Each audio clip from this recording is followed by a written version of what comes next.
अस्सलाम वालेकुम and welcome to my channel. जैसे आपकी मर्ज़ी ड्रामा की सेकंड एपिसोड आ चुकी है। ड्रामे की सेकंड एपिसोड इतनी ख़ास तो नहीं रही थी, लेकिन इस ड्रामे में दिखाया शहरी जब होटल से बाहर निकल रहा होता तो अलीज़ा भी उसी होटल में जा रही होती और शहरी उसको देख कर बोलता है कि मैंने शायद आपको कहीं देखा है, शायद मैंने आपकी फ़ोटो में देखा है, यानी आपका रिश्ता आया था हमारे घर। तो अलीज़ा कहती है ओके। तो वो जो है अलीज़ा से फिर पूछता है कि आप यहाँ क्या कर रही हैं। तो अलीज़ा बता देती है कि उसकी कुछ मीटिंग्स थी, तो सेमिनार्स थे, इसलिए वो यहाँ आई है। तो शायरी इसको कहता है कि वैसे एक बात कहूँ, क्या आप फ़ोटो से ज़्यादा रियल में अच्छी लगती हैं। देन इनके घर में दिखाते हैं कि अलीज़ा की छोटी बहन रमज़ा उससे पूछती है सलमान के बारे में कि उसने कोई कॉल नहीं की, क्या कह रहा है सलमान, उसके चक्कर में कहीं इतना अच्छा रिश्ता हाथ से ना चला जाए। तो अलीज़ा रमशा की बात सुनकर काफ़ी ज़्यादा गुस्से में हो जाती है और उसको डांटने लगती है कि अगर वो नहीं करता कॉल तो नहीं करे, रिश्ता नहीं होता तो ना सही, तुम लोग ने इस बात को इतना ज़्यादा उछाल क्यों रहे हो, मतलब क्यों इतना मैस बना लिया इन सब बातों का कि एक चीज़ के पीछे पड़ गए। ये कह के सो जाती है कि ऐसा अंकल रोज़ पापा को फ़ोन कर रहे हो, पापा सब बहाने बना बना के थक गए हैं, तुम्हारी वजह से उनको कोई ठोस जवाब नहीं दे रहे हैं। और नेक्स्ट ये दिखाते हैं कि सलमान का फ़ोन अलीज़ा के पास आता है और अलीज़ा पूछती है कि तुम कहाँ हो, मैं तुमसे क्या बात कही थी रिश्ते की। तो सलमान इस पर बिगड़ जाता है और कहता है कि तुमने इतनी जल्दी क्या है शादी की, अभी तो हमने बात की, अभी तो मेरी जॉब लगी है, अभी तो मुझे एक महीना भी नहीं हुआ जॉब की और तुम्हें जो है शादी की पड़ गई है। तो अलीज़ा कहती तुमने तो मुझसे कहा था कि शादी करना चाहता हूँ, मुझे तो नहीं थी शादी की इतनी जल्दी की।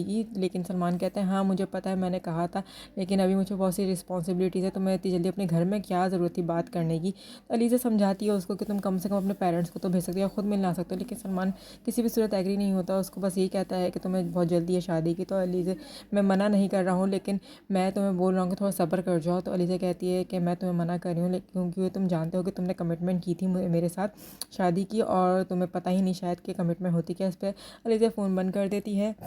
उसके बाद थोड़ी अपसेट हो जाती है, ज़ाहिर सी बात सलमान ने इसके साथ थोड़ी चीटिंग की है। चीटिंग क्या है, बॉयज़ का तो यही काम होता है कि लड़की के साथ कुछ साल गुजारना, उसका अफेयर रखना, उसके बाद फिर जॉब ना मिलने के या जॉब मिल जाए तो उसके बाद रिस्पॉन्सिबिलिटीज़ के बहाने करना, ये तो बॉयज़ की एक नॉर्मल सी बात है। इसमें अलीज़े का क्या कसूर है, अलीज़े जैसे समझदार लड़की उसकी बातों में आ गई। मुझे बस हैरत इस बात की हुई है क्योंकि बॉयज़ तो ऐसा ही करते हैं।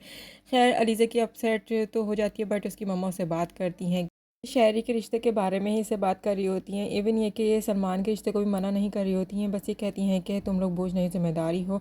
जिस उम्र में जो लोग सेटल होने के लिए अपने लिए कोई ना कोई जॉब वगैरह ढूंढ रहे थे, तरीके ढूंढ रहे थे, उस उम्र में वो सेटल्ड लड़का है, तो इसलिए वो इसको चाहती है कि शायरी से ही शादी करे अलीज़ा। अलीज़ा कहती है कि नहीं मम्मा कोई प्रॉब्लम नहीं है, आप डैड से बोल दें कि वो लोग हमसे मिलने आ सकते हैं, वो ऑलरेडी शायरी से मिल चुकी, तो बताती है। उसकी मम्मा बहुत खुश होती हैं। इनकी मम्मा असल में चाह रही हैं कि इस अमीर ख़ानदान में इसकी शादी हो जाए अलीज़ा की। तो असल में हर माँ का यही ख्वाब होता है, बस माँ को ये लगता है कि पैसों वाले शख्स से शादी होगी तो शायद बेटी खुश रहेगी, लेकिन ये बड़ी गलत थिंकिंग है क्योंकि पैसों से ज़्यादा प्यार मोहब्बत ही ज़रूरी होता है, बल्कि आजकल के दौर में तो आई थिंक प्यार मोहब्बत भी कहीं नहीं है। खैर नेक्स्ट ये होता है कि हमदानी साहब से इसी के बारे में पूछ रहे थे कि अलीज़ा के घर से क्या जवाब आया। तो हमदानी साहब कहते हैं अभी तक कोई जवाब नहीं आया। देन वो कहती है कि मेरी दोस्त नतालिया है, उसके बारे में बात करना चाह रही हूँ, अगर शहरी और नतालिया मिल लें एक दूसरे से, क्योंकि वो जर्मनी से शेफ़ का कोर्स करके आई, उसकी अपनी बेकरी है, और इस तरीके से काफ़ी सारी बातें बता रही होती है और उनको आप इनकार कर दें, यानी एहतशाम साहब को आप इनकार कर दें और मेरी फ्रेंड नतालिया से शादी का बंदोबस्त कर दें। तो नाई साहब कहते हैं कि थोड़े और दिन वेट कर लेते हैं, शायद उनका कोई जवाब आ जाए। तो शहरी भी इस बात पे एग्री होता है और नतालिया के रिश्ते के ऊपर तो शहरी भी मुंह ही बना रहा होता है, लेकिन इतने में नताशा के कहने पर वो नतालिया को देखने के लिए एग्री हो जाते हैं और मीटिंग सेट करने के लिए एग्री हो जाते हैं। बट इस दौरान हमदानी साहब की फ़ोन बजता है और फ़ोन पर वो थोड़ा खुश होते हैं और उसके बाद नताशा और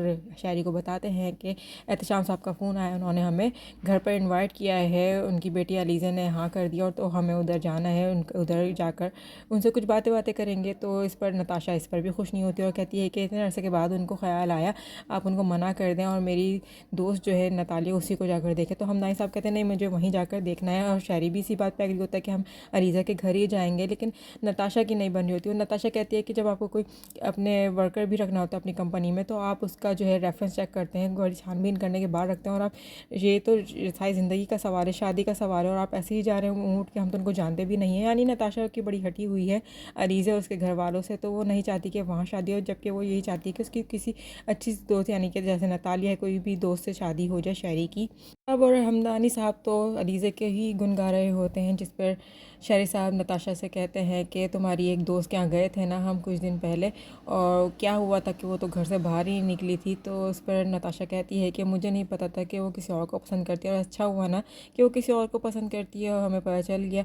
तो शहरी और हमदानी साहब फिर यही डिसाइड करते हैं कि वो अलीज़े के घर जाएंगे ज़रूर, जिस पर हमदानी साहब बोल देते हैं कि शहरी तो ऑलरेडी मिल भी चुका है अलीज़े से। तो वो बता देता है शहरी कि हाँ, इट्स अ काइंड ऑफ एक इंसिडेंट था बस, कि मैं और वो एक होटल में मिल गए इत्तफाकन। तो नताशा को इस बात पे भी गुस्सा आया था कि मेरी तो कोई वैल्यू ही नहीं है, मुझसे तो तुम लोग कुछ बताते नहीं हो, तो मुझसे मिल भी चुके। और इस तरह से बस नताशा की फालतू बकबक होती है और वो चली जाती है रूम से। तो जिस पर हमदानी साहब और शायरी बस ये डिसाइड कर लेते हैं कि अलीज़े के घर उन्हें जाना है तो जाना है, क्योंकि ये दोनों अलीज़े को बहुत ज़्यादा ही पसंद करें, उससे बहुत ज़्यादा इंस्पायर हो चुके हैं। कि अलीज़े की मम्मा उन लोग को बताने आती हैं कि हमदानी साहब हमें मिलने के लिए आ रहे हैं। वो बड़ी परेशान है, थोड़ी सी खुश भी हैं, क्योंकि उन्हें खाने का एहतमाम करना है, डिनर के लिए कुछ ना कुछ रेडी करना चाहती हैं। इस पर अलीज़ा मना करती है कि बस कुछ ज़्यादा ना खिलाएं पिलाएं, यानी कि बस टी ब्रेक वगैरह दे दें उनको, ज़्यादा कुछ ना खिलाएं, इतना कुछ एहतमाम करने की ज़रूरत नहीं है। तो वो अलीज़ा को समझाती हैं इतना करना पड़ता है बेटा, और वैसे भी तुम्हारा ससुराल है। तो अलीज़ा कहती है अम्मा अभी ऐसा कुछ ना सोचें, ज़रूरी नहीं कि वही मेरा ससुराल हो, आई डिडंट कमिट इट, और मैं अभी शायरी को जानती भी नहीं हूँ। तो उसकी बहन भी उसको समझाती कि अच्छे लोग हैं, क्या पता वो वाकई में अच्छे लोग हों। खैर नेक्स्ट ये कि ये लोग आ जाते हैं, यानी कि शायरी और हमदानी साहब नताशा इन लोगों से मिलने के लिए अलीज़ा की फ़ैमिली से। और फिर यहाँ ये अलीज़ा से मिलती है नताशा, तो वो उससे पूछती है कि तुम क्या करती हो। तो अलीज़ा एक जवाब दे देती है कि मैं जो हूँ एक इंटीरियर डिज़ाइनर हूँ, और लगा कि तुम ये जानती होगी। तो इस पर नताशा कहती है कि वो कभी कभी छोटी छोटी बातें जहन से निकल जाती हैं, और मुझे पता था, सॉरी। तो फिर अलीज़ा से पूछते कि तुम्हारा और प्रोफेशनल लेवल पे क्या जो है फ्यूचर प्लानिंग्स हैं। तो अलीज़ा कह देती है कि 6 साल से मैं जिस कंपनी में काम कर रही हूँ उसकी सीईओ बनना चाहती हूँ। इस दौरान शहरी भी आ जाता है, और फिर शहरी और अलीज़ा की बातें शुरू हो जाती हैं। इन दोनों के दरमियान बहुत अच्छी अच्छी बहुत प्यारी प्यारी बातें होती हैं। शहरी अलीज़ा से बहुत इंस्पायर हो जाता है, जैसे कहता है कि आपने तो काफ़ी वक्त लगा लिया हाँ बोलने में। तो अलीज़ा कहती है कि मैं जल्दबाजी में फ़ैसले नहीं लेती, सोच समझ के लेती हूँ। तो शायरी कहता है कुछ ज़्यादा ही सोच लिया है। खैर अलीज़ा शायरी को बोल देती है कि वो जॉब नहीं छोड़ेगी, शादी के बाद भी वो काफ़ी और ये करियर ओरिएंटेड है। तो शायरी उस पर कहता है कि आपको लगता है कि मैं आपसे बोलूँगा कि जॉब छोड़ो, भाई आपकी मर्ज़ी, आप जॉब कर सकती हो।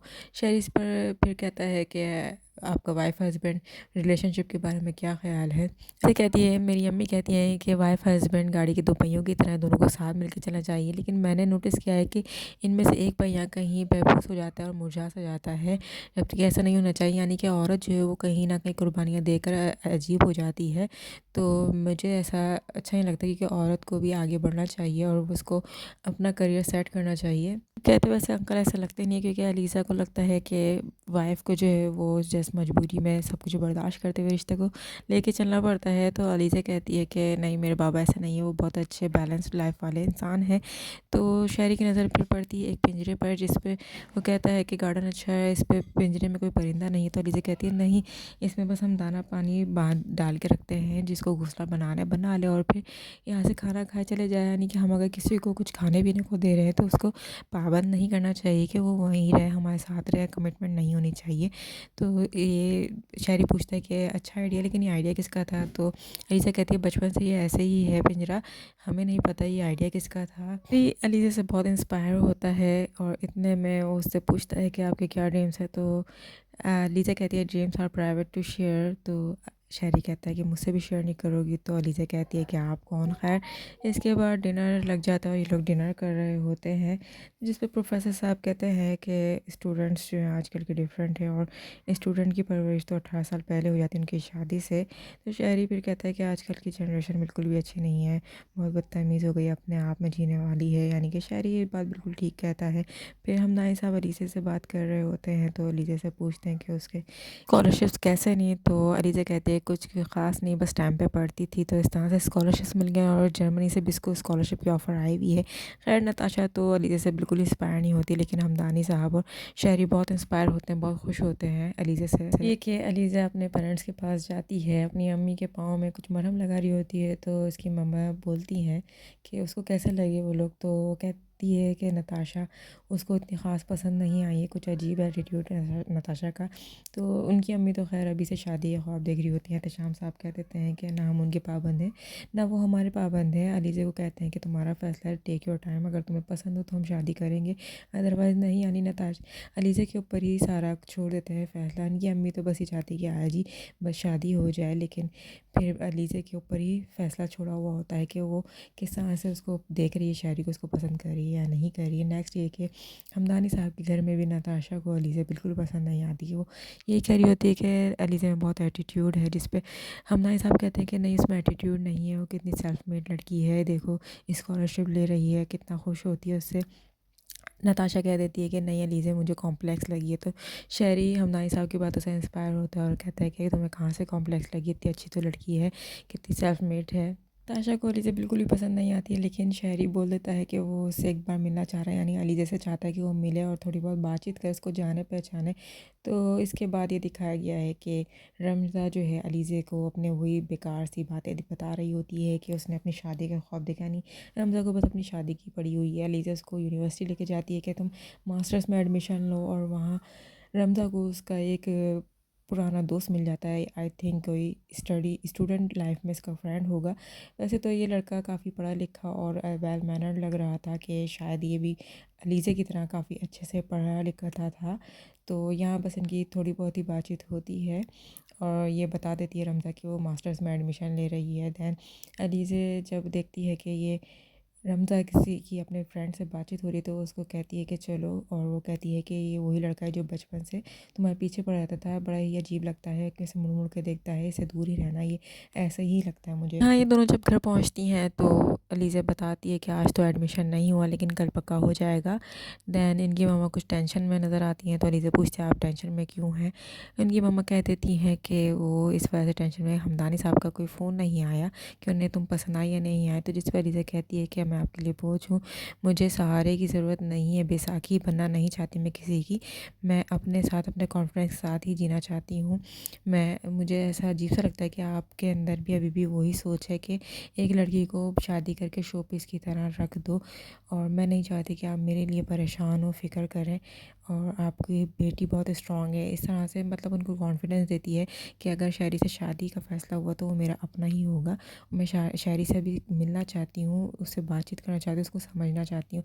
खैर अलीज़ा कॉन्फिडेंस देती है अपनी मम्मा को बहुत कि वो उसकी शादी को लेकर ज़्यादा परेशान ना हो। रात का टाइम होता है, अलीज़ा और रमज़ा गार्डन में बैठी हुई होती हैं। अलीज़ा रमज़ा के फॉर्म ही फिल कर रही होती है मास्टर्स का। तो रमज़ा कहती है कि तुम्हारा शायरी के बारे में क्या ख़्याल है, वो लोग तो बहुत अच्छे लोग हैं, यानी कि वो हमदानी साहब की और शायरी की तारीफ़ें कर रही होती है और उससे फ़ोर्स कर रही होती है कि वहीं शादी कर ले। इतने में इनकी मम्मा आती हैं और कहती हैं कि बेटी हमदानी साहब का फ़ोन आया है, शायरी तुम्हारा नंबर मांग रहा है और तुमसे कुछ बात करना चाहता है, मिलना चाहता है। तो अलीज़ा से पूछते हैं कि हाँ मैं तुम्हारा नंबर दे दूँ, तो अलीज़ा कहती है हाँ दे दें। तो जिस पर रमज़ा बहुत खुश होती है।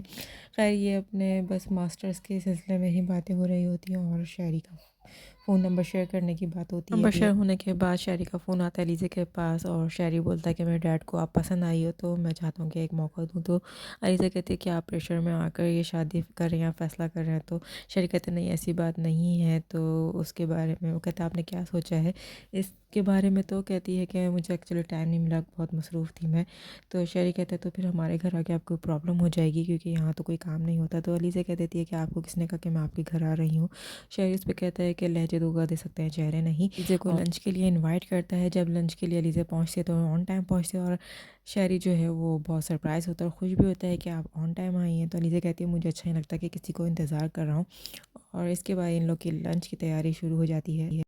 कहता है कि हमें बड़ों के फ़ैसलों को तरजीह देनी चाहिए, यानी कि हम दोनों को शादी कर लेनी चाहिए। तो अलीज़ा कहती है कि आई डोंट थिंक सो, कि हमारी अपनी मर्ज़ी होनी चाहिए। औरत को कुछ बनने में बहुत टाइम लगता है और फिर शादी करती है तो उसकी कोई ज़िंदगी नहीं रहती। तो अलीज़ा इस पे अपनी माइंड बता रही होती है कि मैं स्ट्रेट फॉरवर्ड हूँ। तो शायरी कहता है स्ट्रेट ये कि मुझे ज़िंदगी पसंद है। अलीज़ा कहती है मुझे भी ज़िंदगी पसंद नहीं है। तो खैर ये लोग लंच करने बैठ जाते हैं और फिर दिखाते हैं एक लड़के को जो कि नताशा से फ़ोन पे बात कर रहा होता है, और वो नताशा को लंच के लिए कहता है कि चलो हम दोनों अच्छे दोस्त हैं, आओ हम दोनों आज लंच करते हैं। तो जिस पर नताशा गुस्सा हो जाती है और कहती है कि कल ही तो हमने साथ लंच किया था और तुम कौन हो तो मुझे ऑर्डर देने वाले, मुझे कोई ऑर्डर नहीं देता। यानी नताशा का अजीब ही बिहेवियर है, हर किसी के साथ अजीब तरीके से बात करती है।